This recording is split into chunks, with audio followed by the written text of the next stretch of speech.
The stranger in the rain. The rain was soft, like whispered grief soaking the cobblestone paths of Rivermount Cemetery. Clouds hung low over the Maine coast, casting a gray pallor over the trees and tombstones.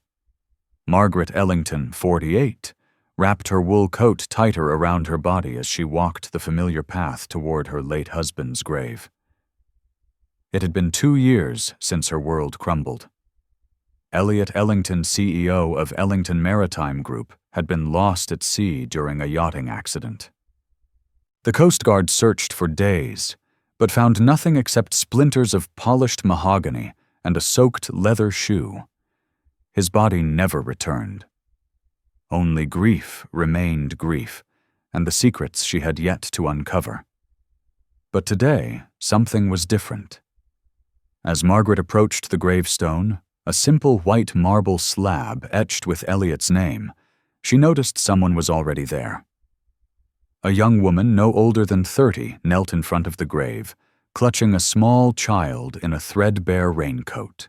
Both were crying. Margaret stopped cold. The sight stirred something strange in her chest, a feeling both invasive and familiar. She cleared her throat, her voice cutting through the air like a shard of glass. "This is private property." The woman flinched and turned around slowly. Her eyes were red and puffy, but what startled Margaret wasn't the tears. It was the child. A boy, maybe 5 years old. Wide-eyed, pale olive skin, and his eyes, those unmistakable amber-flecked hazel eyes that were Elliot's. I didn't know anyone would be here today," the woman said softly, standing up. Margaret's pulse surged. Her voice, though level, held steel beneath it. "Who are you? Why are you crying at my husband's grave?" The woman hesitated. She looked down at the child, as if weighing whether to speak. "My name is Nora Alvarez. I used to work for Mr. Ellington. I was his assistant on offshore operations." She glanced at the boy. "This is Leo." Margaret's eyes flicked between the two, fighting disbelief. "Why are you here, Nora?" "Because Elliot, he was Leo's father." Nora said the words spilling like a confession. "And I promised him I would never let Leo forget who he was." The bouquet slipped from Margaret's hand. The lilies landed with a muffled thud beside the grave. She felt the world spin. 2 years. 2 years of grieving, of loneliness, of scouring his will and estate and business affairs. 2 years assuming she had buried every remnant of him, but now standing before her was a woman young Latina middle class, holding a child who bore her husband's eyes. 1,000 questions screamed in Margaret's head. She wanted to run to scream, to demand DNA tests, explanations. But she just stood there blinking as the rain soaked through her gloves. Nora's lips trembled. "I know what this looks like," she said quietly. "But it's more complicated than you think." Margaret clenched her jaw. "I imagine it is." And something in Nora's eyes, grief, but also guilt, told Margaret the storm had only just begun. After the storm, Margaret didn't remember driving home. The car had driven itself, or so it felt. Her hands clutched the wheel while her mind spiraled in a dozen directions. She didn't cry. She couldn't not yet. Shock froze the tears in her eyes, left them dry and burning. Back in her oceanside estate, the fire crackled in the stone hearth. She sat in the leather armchair Elliot once favored, staring at nothing. Her assistant Gregson stood nearby, uncomfortable but dutiful. "You asked for a background check on someone," he prompted. "Yes," she said distantly. "Nora Alvarez. She says she worked for Elliot on the Mistral project." Gregson blinked. "The offshore wind turbine deal." "That was a mess. The project got mothballed after the accident. I want to know everything. Where she came from. Her finances, her education, family, and I want it quietly. She turned her voice cold now. No digital footprints. No alerts. Understood. Margaret turned her gaze back to the fireplace. She had a child. Said it was Elliot's. Gregson didn't respond at first. Do you think it's true? That's what I intend to find out. Meanwhile, across town, Nora held Leo's small hand as they climbed the creaking stairs of their apartment building. The walls smelled of mildew, the paint chipped and flaking. Their third-floor unit was a cramped one-bedroom overlooking a rusted fire escape. Leo was quiet, still processing the graveyard encounter. "You okay, sweetie?" she asked. He nodded. "That lady, was she mad?" "No, just surprised," Nora said softly. "She loved your dad. She didn't know about you." Leo's little brow furrowed in thought. "Does that mean—" "She's my grandma." Nora hesitated. "Yes, but I don't know what kind of grandma she wants to be." The truth was, Nora had been dreading this moment for years. Elliot had made promises before he died. He was planning to leave the company, run away with her, maybe even fight for Leo to be legally acknowledged. But fate had stolen the chance. And now Margaret Ellington knew. That changed everything. The next day, Gregson returned to the estate with a folder of findings. Margaret took it with trembling hands. "She's 29, he reported. Grew up in a foster system, no known family, got her GED at 17, worked through college, eventually graduated from Cal State Maritime Academy. Degree in logistics and marine engineering." Margaret raised an eyebrow. "Impressive. She applied to Ellington Maritime in 2015, reassigned to offshore platforms by 2016. Worked directly under Mr. Ellington for 2 years. Is there proof they were involved?" Gregson hesitated. Photos, emails, nothing explicit, but the tone changes. Around late 2017, they were clearly close. He bought her a small SUV in 2018, registered under a Shell account linked to Ellington Global. Margaret turned the page. There it was, the birth certificate. Leo Alvarez. Born December 3, 2018. Father unknown, Gregson noted.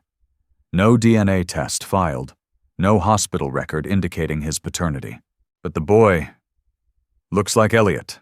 Margaret's hands trembled slightly. "I want to meet her," she said at last. "Set up something. Controlled. Somewhere private." "Yes, ma'am?" "And Gregson?" "Yes, get a court liaison?" Quietly. "I want to know what my options are if this becomes a custody issue." Gregson nodded once. "Understood." Back at the apartment, Nora paced. She didn't sleep last night. Her instincts told her that the encounter at the grave would not go quietly. Her phone buzzed. A text from a blocked number. "Mrs. Ellington requests a private meeting. No lawyers. Tomorrow noon. Glen Rose Tea Room." Nora stared at the message for a long time. She knew better than to trust that the meeting would be benign. But it was time. The truth couldn't be hidden forever. Tea and tension. The Glen Rose Tea Room was the kind of place that served silence as generously as its cucumber sandwiches. The walls were a delicate lavender, accented with crown molding and antique chandeliers. Every table was arranged with precision, fine china, gleaming silver lace napkins folded like swans. At exactly noon, Margaret Ellington sat at the corner table beneath a portrait of Queen Victoria, her posture regal, and her eyes colder than the Earl Grey she stirred. Nora Alvarez entered quietly. She wore her best, a navy blue dress with modest heels. Her curly black hair was tied into a neat bun, and her only jewelry was a silver locket Elliot had once given her. Margaret gestured wordlessly to the chair across from her. Nora sat. Silence hung between them like storm clouds over the ocean. At last, Margaret spoke. "You worked for my husband. You had a child with him. Why didn't you come forward after he died?" Nora took a breath. "Because I knew what it would look like. And because I was afraid you'd do exactly what you're doing right now, digging into my life looking for weaknesses instead of truth." Margaret's lips twitched at the honesty. "He never told me about you," she said flatly. "About Leo." "He was going to," Nora said, her voice tight. "He said he'd speak to you after the Nantucket trip. But he never came back." Margaret's spoon paused in her teacup. Nantucket. The last voyage. The accident. She'd always suspected something was off about the trip. Elliot had left in a rush. The crew manifest was light. The Coast Guard report was vague. But her grief had left no room for questions until now.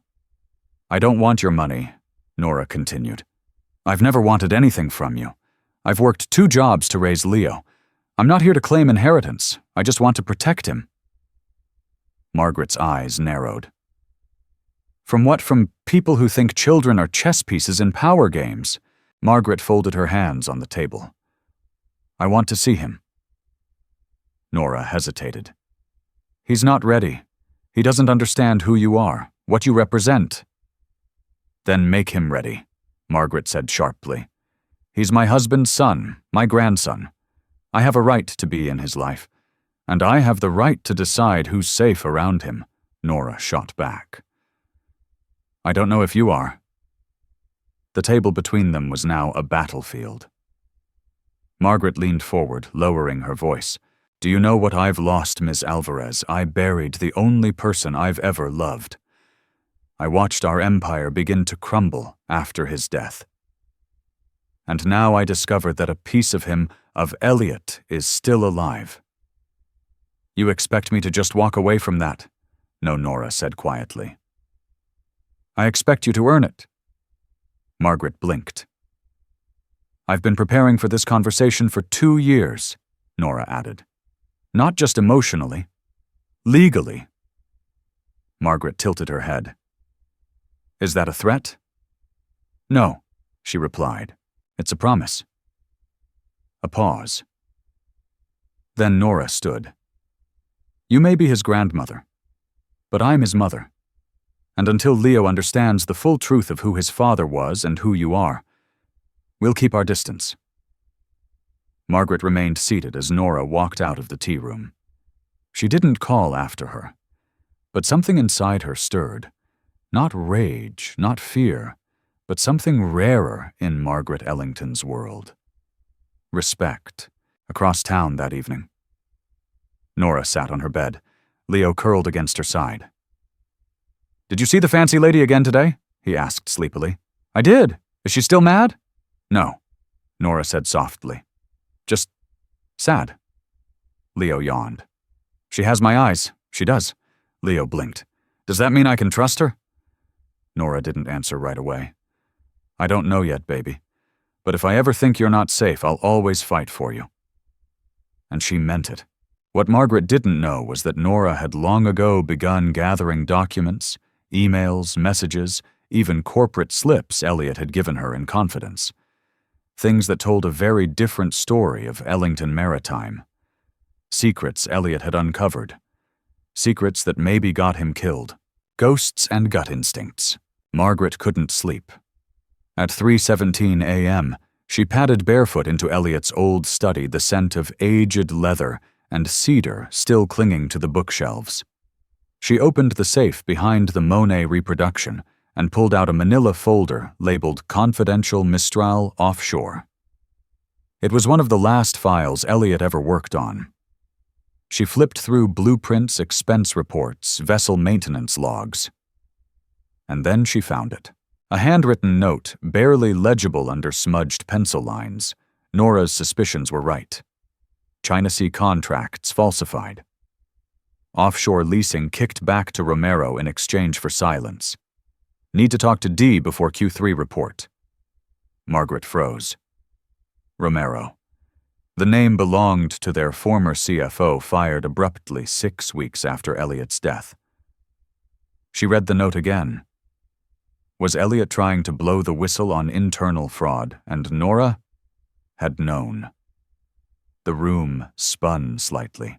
If what Nora claimed was true, Elliot died in the middle of a corporate war, one Margaret never even saw coming. She had grieved a tragic accident. But what if it wasn't? The next day, at a cramped law office in downtown Portland, Nora sat opposite a young female attorney named Priya Bhaskar, who had taken her case pro bono through the Women's Legal Defense Initiative. "I'm not trying to fight for control," Nora explained. "I'm just trying to keep Leo safe." Priya glanced over the folder Nora had brought in. "I've seen custody cases like this before," she said. "The grandparents claim legacy financial security and connections. Courts often side with them, unless the mother proves danger or corruption." Nora leaned forward. "What if I told you I think Elliot's death wasn't an accident, that the company had secrets and I have documentation?" Priya blinked. "That would change everything." "But do you have proof?" Nora slid a flash drive across the table. "There are emails, recordings, copies of offshore contracts, and a letter Elliot wrote 3 weeks before his death. He suspected someone was cooking the books." Priya sat straighter. "If we make this public, we'll be inviting retaliation." Nora's jaw clenched. "I'm already in the crosshairs?" "And the grandmother?" "She has resources, power connections in state courts, but not federal," Priya said thoughtfully. "If this becomes a whistleblower case tied to corporate fraud, the custody case could shift to federal interest." Nora nodded. "I'm ready." But she wasn't. Not really.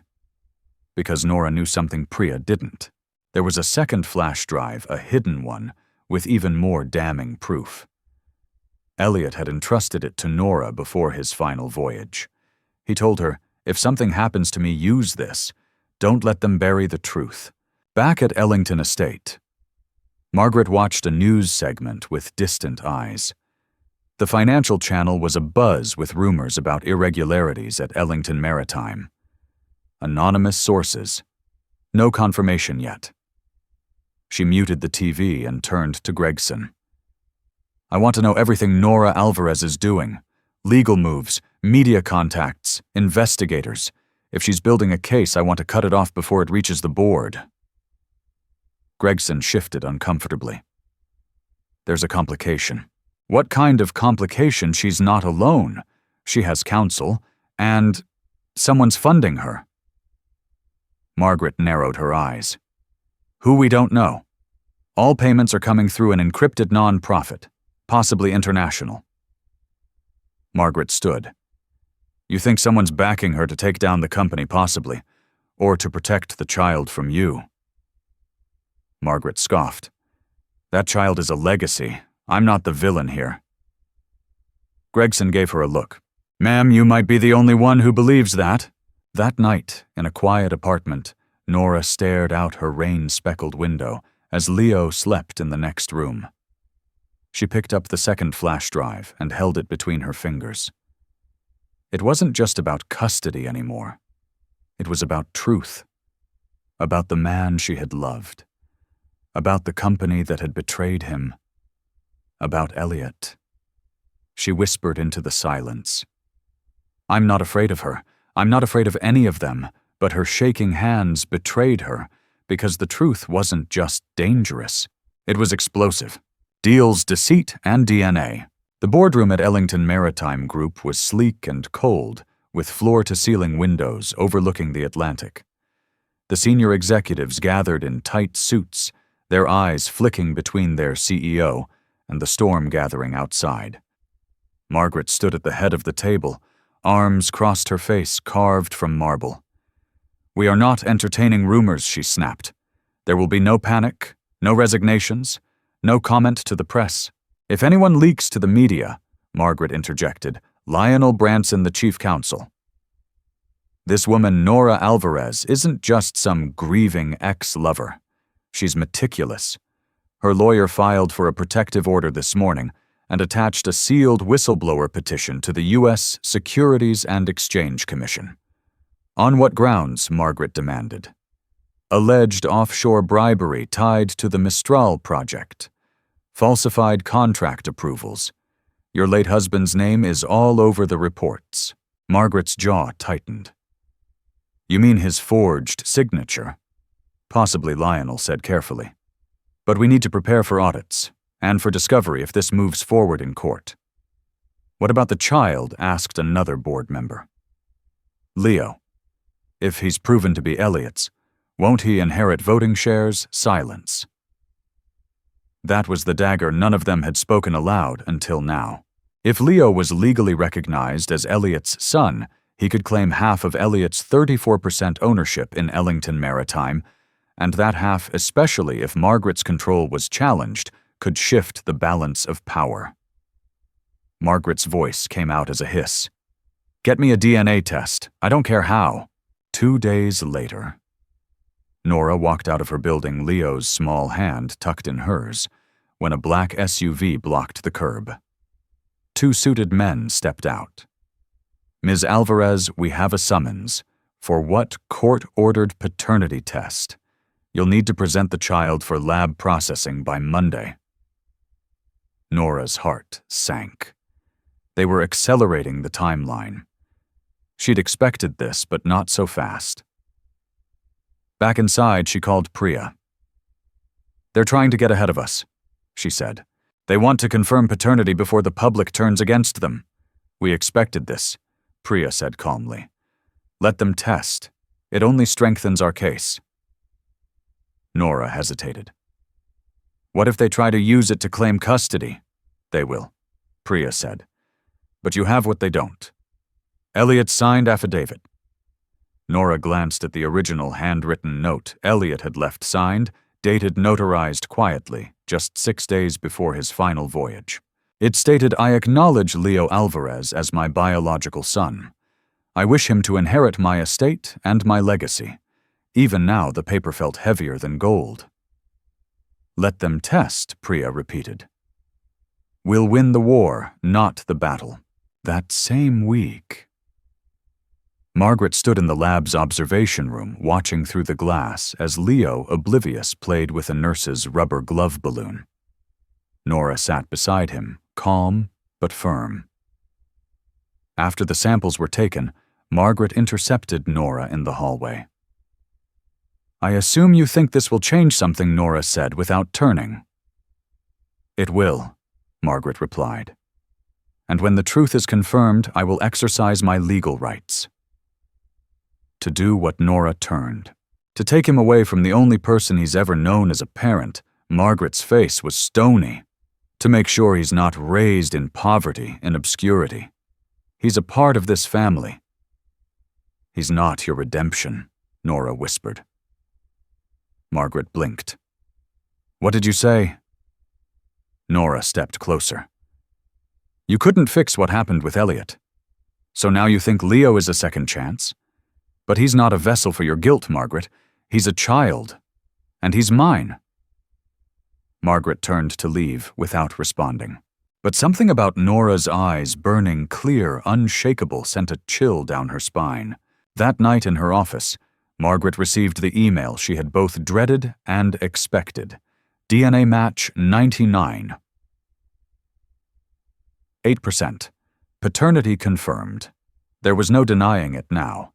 Leo was Elliot's son, which meant he was blood, which meant everything had changed. Legal earthquakes. The courtroom was packed. Wood-paneled walls, dusty skylights, and tension so thick it hung in the air like fog. The custody hearing was supposed to be closed to the press, but someone had leaked it. Now reporters buzzed outside, and whispers crept along the benches like wind through dead leaves. On one side sat Nora and her attorney, Priya, flanked by folders, binders, and one quietly humming flash drive full of Elliot's secrets. On the other sat Margaret Ellington, flanked by 2 corporate attorneys in tailored suits and quiet fury. She wore black not for mourning but for war, The judge, an older woman with tired eyes and no tolerance for theatrics, cleared her throat. I have reviewed the DNA evidence. There is no doubt that the minor, Leo Alvarez, is the biological child of the late Elliot Ellington. The matter before us now is custody. Margaret's lead attorney stood.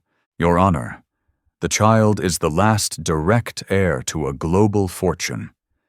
Ms. Ellington merely wishes to provide him with stability resources and opportunities by removing him from the only parent he's ever known.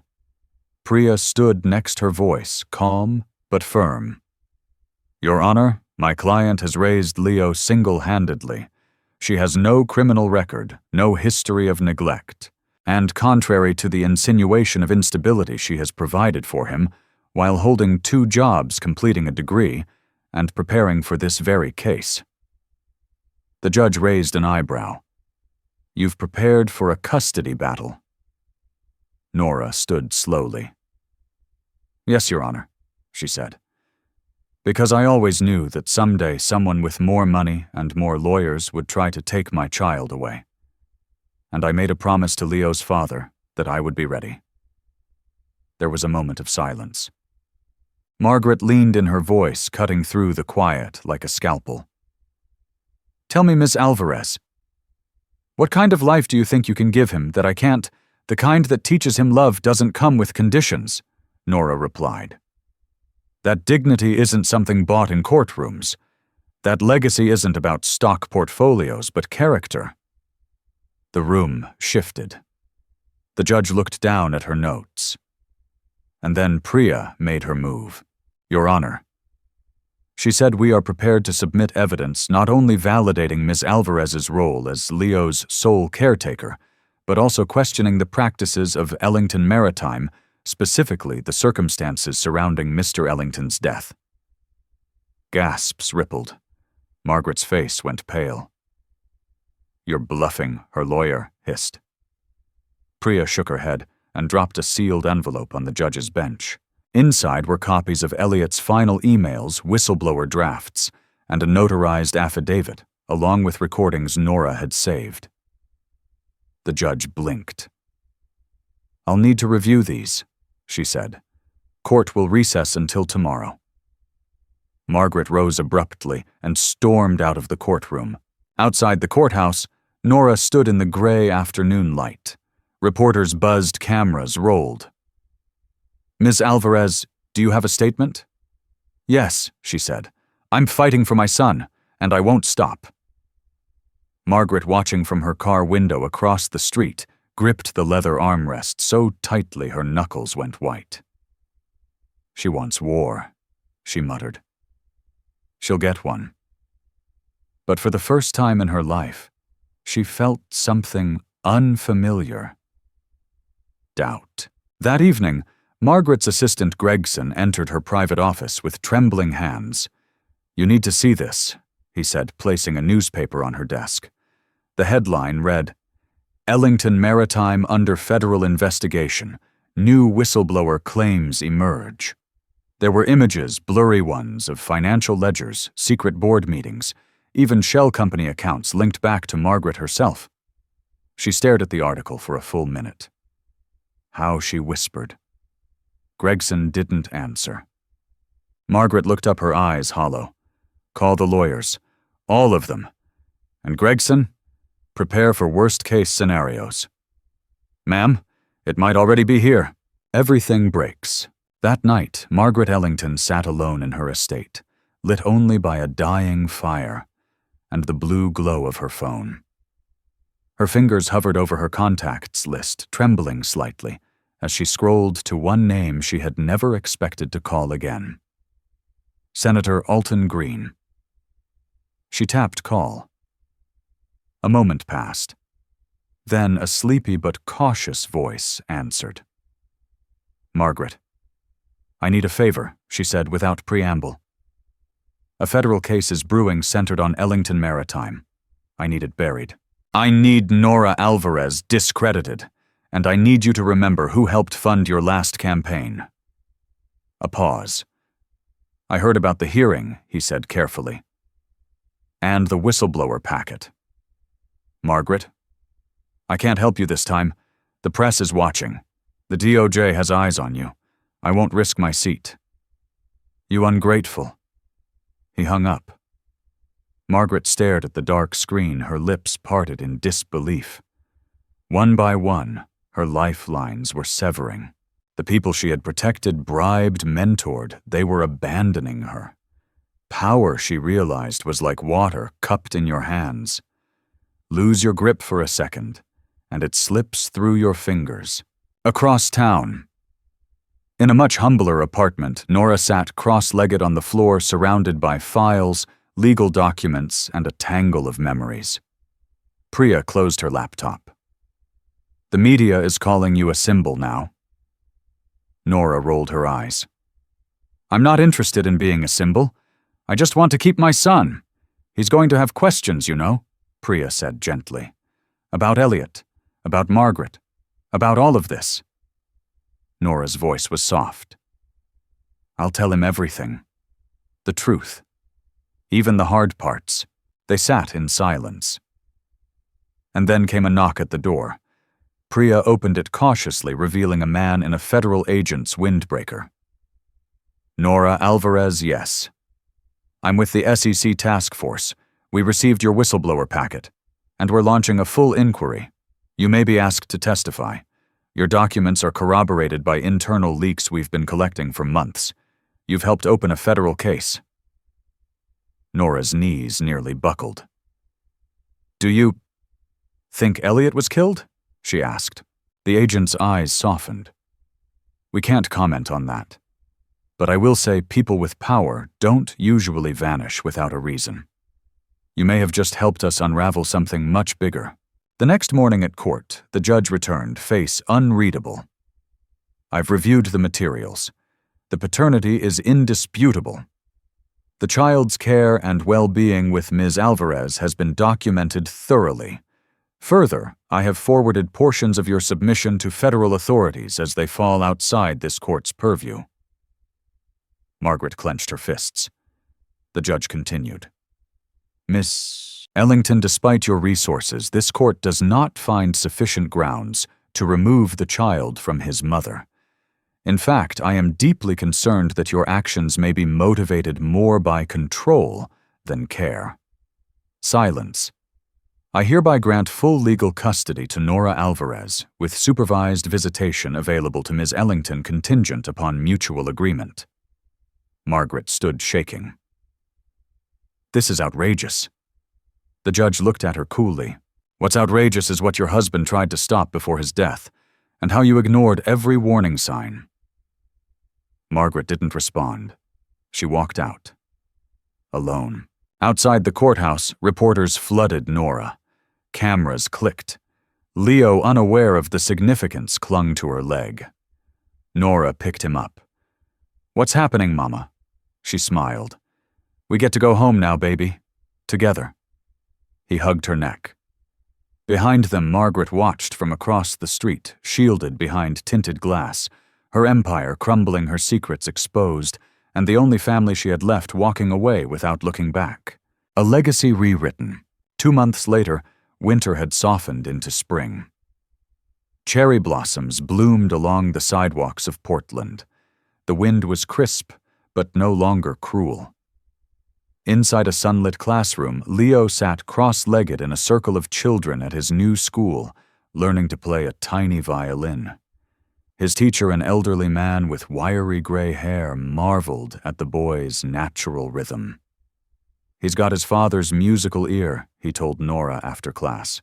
You should encourage him. I will, she said softly, watching through the classroom window. Outside, the world had shifted. Ellington Maritime's stocks had collapsed under SEC and DOJ scrutiny.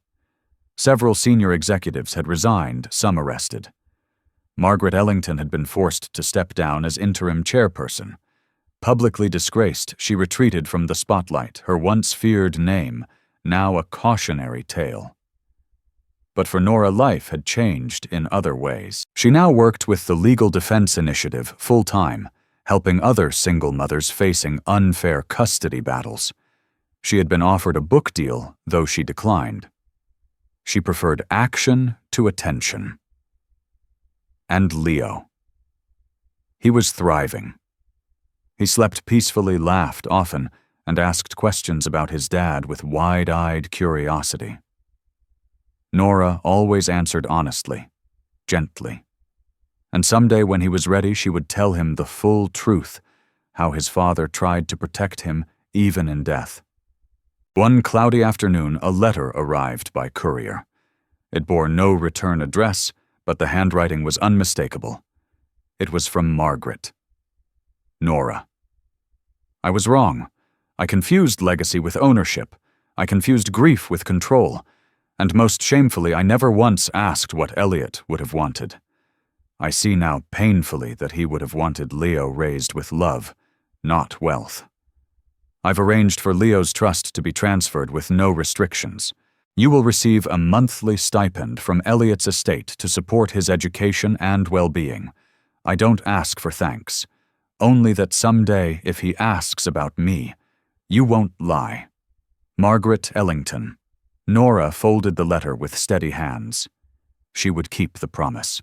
Later that evening, Leo played his violin on the back porch of their new house, small but nestled in a quiet neighborhood with a fenced yard and a thriving lemon tree.